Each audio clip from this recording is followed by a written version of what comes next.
This Korean monk was very mischievous. One day he saw a girl sleeping, so he quietly slipped his hand under her blanket to warm himself up. But the girl was sharp. She instantly slapped him hard across the face. Realizing his mistake, the monk felt ashamed and began praying to God for forgiveness. When the old master entered the room, he was shocked to see what had happened. However, he said nothing. The monk silently continued ringing his wooden bell, but the young monk still didn't change his ways. As time passed, he became even more reckless. Since childhood, he had lived in that temple with his elderly master. The temple was surrounded by water on all sides, right in the middle of a lake. Whenever they needed to go to the mountains, they had to travel by a small boat. It was springtime, and the young monk was extremely naughty. One day, he went up into the mountains and caught some tiny fish from the river. Then he tied stones to their bodies. Watching the fish struggle in pain made him laugh. He actually enjoyed seeing others suffer, but even that wasn't enough for him. Next, he caught a frog and did the same thing, tying a stone to its body as well. The old master had been watching all of this from a distance.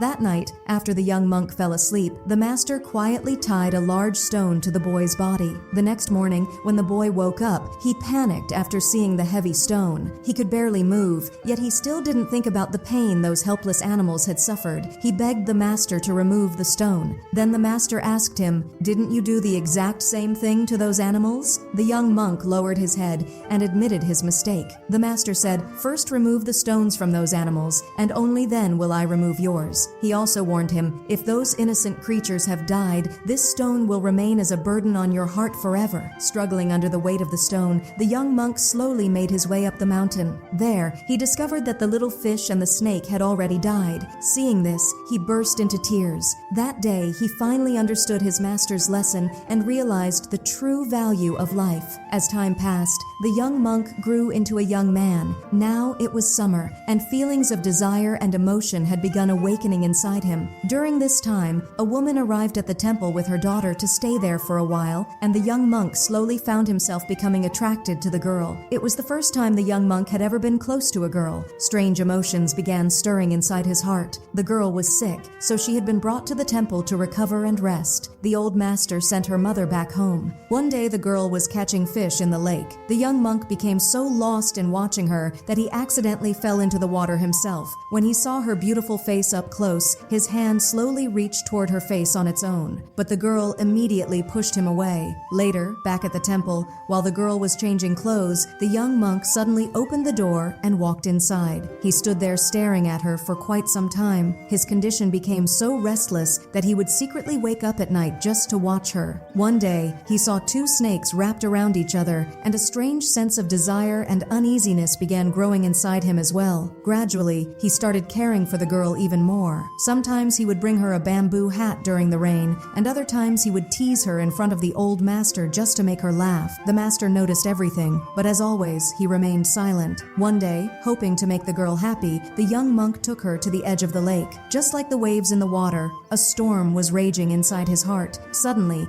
he jumped from the small boat into the water and pulled the girl in with him. By then, his heart had completely surrendered to his desires, and when the girl did not resist him either, he took her toward the mountains, where the two of them grew deeply intimate. After fulfilling his desires so easily, the young monk became even more reckless. In the darkness of night, he would secretly break the temple's rules and sneak over to see the girl. Their relationship grew deeper with each passing day. At first, he would not even allow the girl to sit on the stone statue outside the temple because he feared the master would get angry. But now, he himself cleaned the statue and invited her to sit there. At night, the two of them openly spent time together by the lakeside. The next day, the old master discovered that his disciple had broken his vows. Quietly, he filled their boat with water. As the water slowly rose inside the boat, the two finally woke up. Surprisingly, the girl's illness had also disappeared by then. Perhaps the union of heart and body had brought her peace and healing. In the end, the old master sent the girl away from the temple. The young monk was devastated. His heart no longer belonged in the temple. Having broken his sacred vows,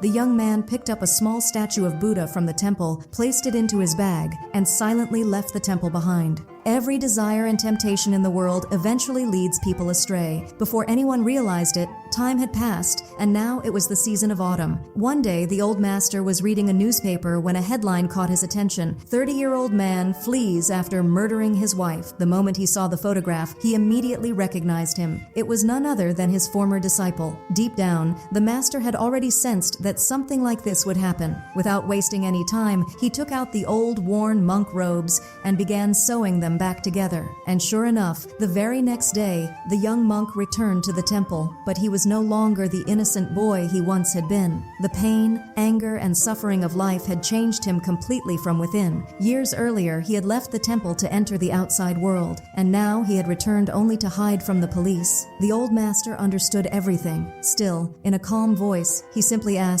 "What happened?" Filled with rage and heartbreak, the young man replied, "The woman who promised to stay with me forever left me for another man. I couldn't bear it anymore, so I stabbed her." The master answered peacefully, "That is the nature of the world. The person you love may also be loved by someone else." But the peace that once existed inside him was now completely gone. His anger kept growing stronger and stronger. At one point, he even tried to end his own life. He wanted to shut off his senses and emotions forever. Hearing a sudden noise, the old master rushed over and saved him just in time. After this, the master did something strange. He dipped a cat's tail into ink and began writing sacred Buddhist scriptures across the wooden floor. Then he told his disciple to carve those words into the wood using the same knife he had used for the murder. Holding the knife tightly with both hands, the young man slowly carved each letter one by one. With every word he etched into the wood, it felt as though some of his pain was leaving him too. Meanwhile, the police finally tracked him down to the temple, but the old master folded his hands before them and said, "Please, let him finish this task first. After that, you may take him away." From morning until late into the night,